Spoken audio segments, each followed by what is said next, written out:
Hi, my name is Robert. This video is designed to give you step-by-step detailed instruction on completing the task at hand. Visit my YouTube channel and watch my disclaimer video. And please like, share, and subscribe. I hope you find the information you're looking for. Thank you very much for watching.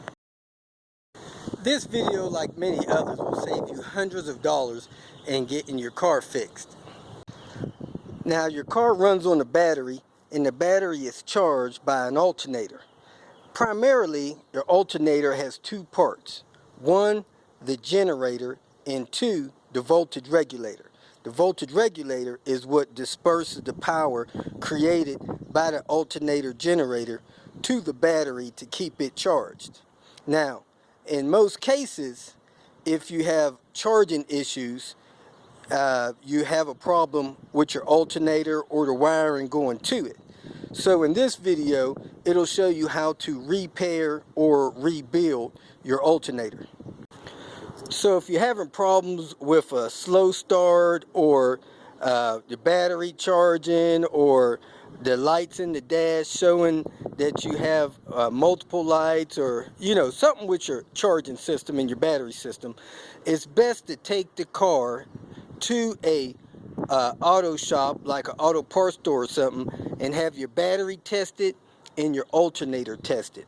Now in these Volvos that I drive, there's a common problem with the battery cable going from the positive to the alternator and starter, but I have a video linked below for that. So if you've determined that your problem is your alternator, this video will show you a quick fix. Now, most alternators have a built-on voltage regulator. Some have a separate, but I would guess 90% has the regulator as part of the alternator.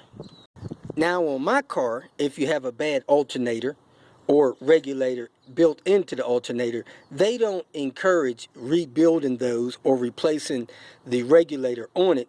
They act like it's a complete unit. Now, most shops will quote you about anywhere from $475 for a new alternator to $625, or you can get a remanufactured alternator for probably about $400 job. At any rate, if you buy a remanufactured alternator, chances are they took the alternator, it had a good generator, it was cleaned up, maybe a few new parts put on it, but the most important thing, a rebuild on that, is putting a new voltage regulator into the alternator, and this video will show you how to do that yourself. A voltage regulator probably costs them 20 bucks, maybe 25, and you can get a voltage regulator brand new anywhere from $40 to $75. Now I got a call from another 850 owner, and he was having problems, and he was told he had a bad alternator. So when I got to the car and I started it, I hooked up my scan gauge. While his car was running, his volts here dropped from 10 on the start down to 7. So he wasn't getting any charge. His car was actually running off of the battery. So what I did with his car was I pulled that regulator out and replaced it, and sure enough, his charging system went from 7 volts up to 14.2 volts. So that was the problem with his car. I did that repair about 3 or 4 weeks ago, and he was good to go. So if you get your alternator tested and the voltage output is less than, I would say 11 volts, then you really have a problem with your voltage regulator or your entire alternator. But I would say 9 times, maybe higher, out of 10, the problem is just the voltage regulator and not the entire alternator. So this is a two-part video. The first part will show you an alternator that has been removed and how to replace the voltage regulator on it. And the second part will show you how I actually did it and went through the process on one of the Volvo cars. On the Volvo 850, the alternator is basically mounted in this position. When you look down on the side of it, which is this side, you have your primary cable mounted here and your secondary cable plugged in there. So the alternator has 3 screws that mount the cover on it. You got a screw here, a screw here, a screw there. So you remove those 3 screws.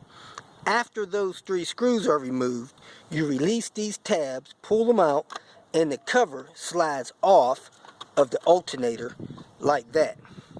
So now, while the alternator is still mounted to the car, you're exposing the intersection of the alternator.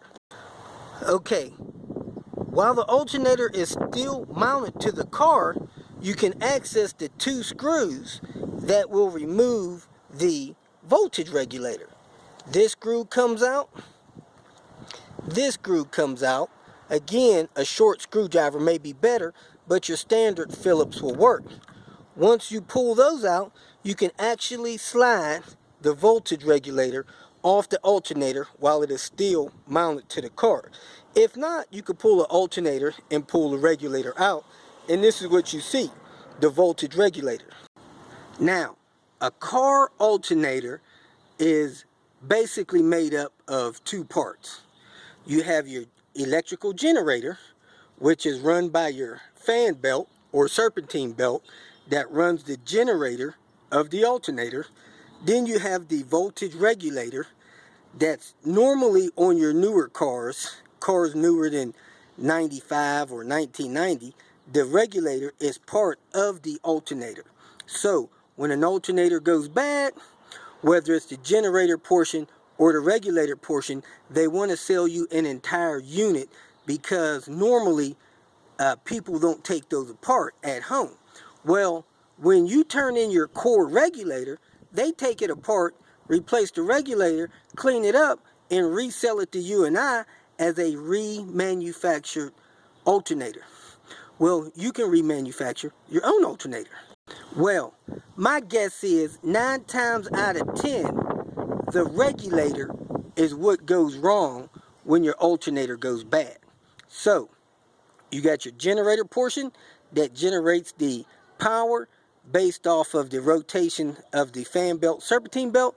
Then you have your regulator that takes and controls the amount of voltage output and send that voltage output back to your battery or to your car system. So, if this part goes bad, your whole alternator is normally declared bad and dead. So if you can take this part off, the regulator, or your car may have a separate regulator if it's old enough, you can replace this, not replacing the whole alternator, and save yourself a lot of time and money. Now on the Volvo 850s and some of the S and V series cars, you can actually pull this alternator apart and change this regulator with it still on the car and be good to go. Well, a guy I met down the street, he had his car gave him bad reading on his alternator. He was told his alternator is dead. A remanufactured alternator, you know, probably 200, 235 bucks, when a new alternator is anywhere from, you know, 350 to 425. Then you'll have 3 or 4 hours labor. This alternator replacement can turn into a $450 to $680 job. Well, the fact that I was able to replace his regulator, which I got from the junkyard for $8, and replace it without removing the alternator, which took me an hour, I was able to do that for him way cheaper than him going and buying a replacement remanufactured alternator or buying a new alternator. So if you're doing this job yourself, you can reach in there, take the alternator end cap off, pull the 2 screws out of the regulator, take the regulator up to the counter, pay them $8 for the regulator, swap this into your car, and likely fix your car for under $10.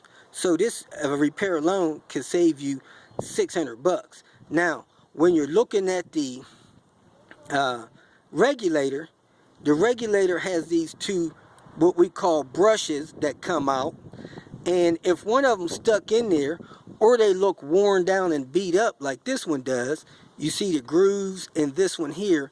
Let me see if I can get the camera to focus on that.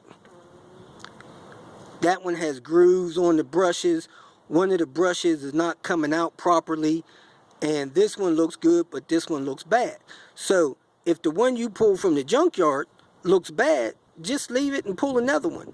But if the one you pull from the junkyard looks nice and clean and good, take it. It'll probably be good to go, and you can fix your car for under $10. Now, if you're fortunate enough to own one of these Volvos like I do, I've recently learned that that voltage regulator could be accessed while the alternator is still on the car.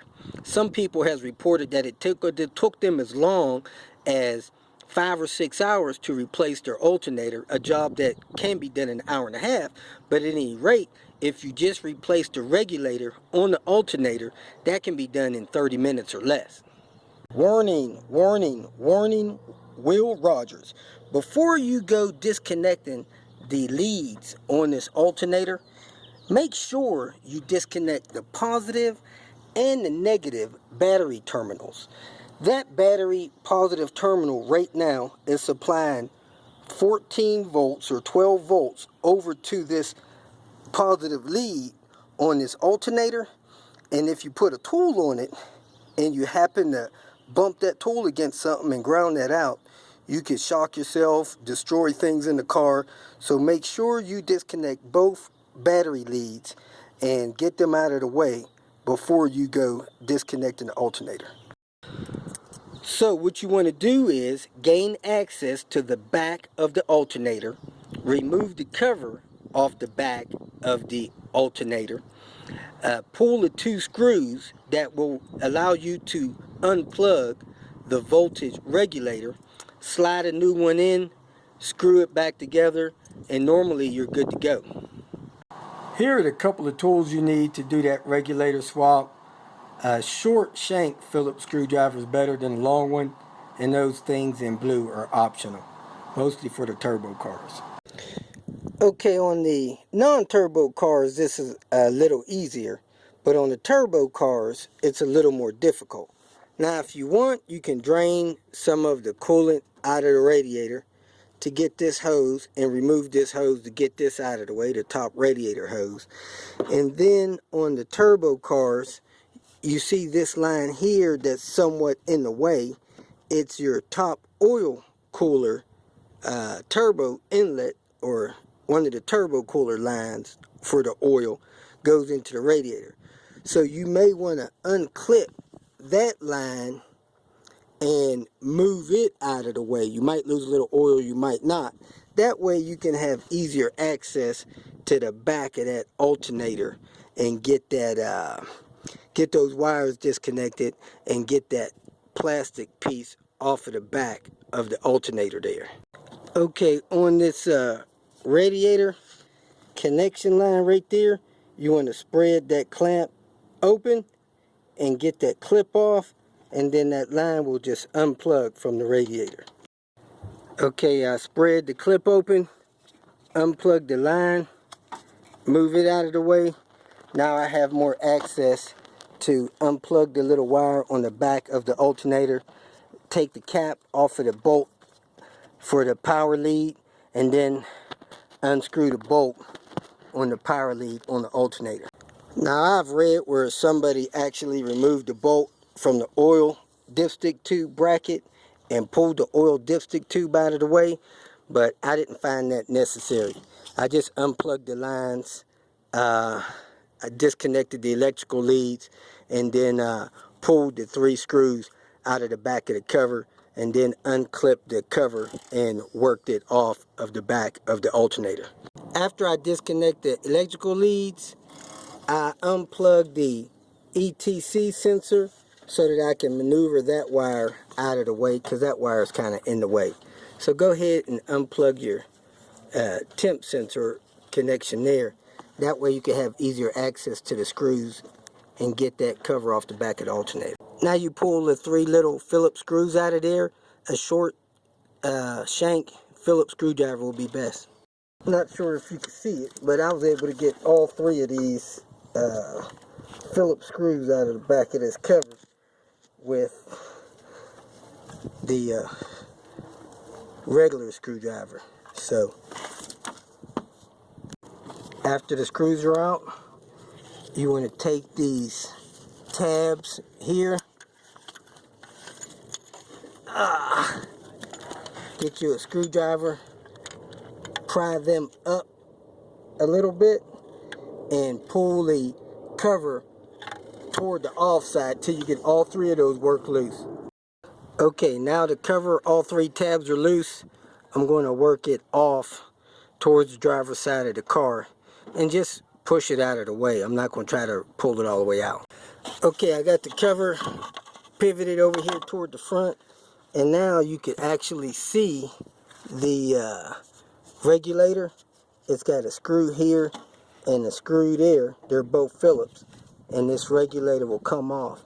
Heck, those screws kind of look like somebody may have already taken it off once. So I'm going to remove those 2 screws and pull that voltage regulator off. Alright, now that both screws is pulled from the regulator just lifts right off of the alternator, and you can see there's a couple of little metal tabs there that this thing has to sit in when it's sitting in right, and then you can see the shaft coming out of the alternator.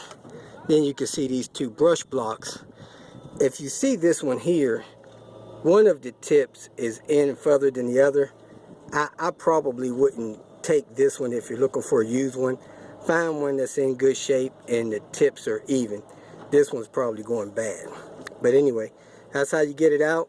You reverse the process going back in, and it's a quick, easy job to fix your alternator 9 times out of 10. If you feel that this information was beneficial, please like it and share it with your social media friends. You can also subscribe to my channel so that you can get notification of future videos that I post. Visit my channel. I have all types of do-it-yourself videos there. You can leave questions here and I'll try to respond to them as quick as possible. You can also visit my website at robertspinner.com. Thanks again for watching.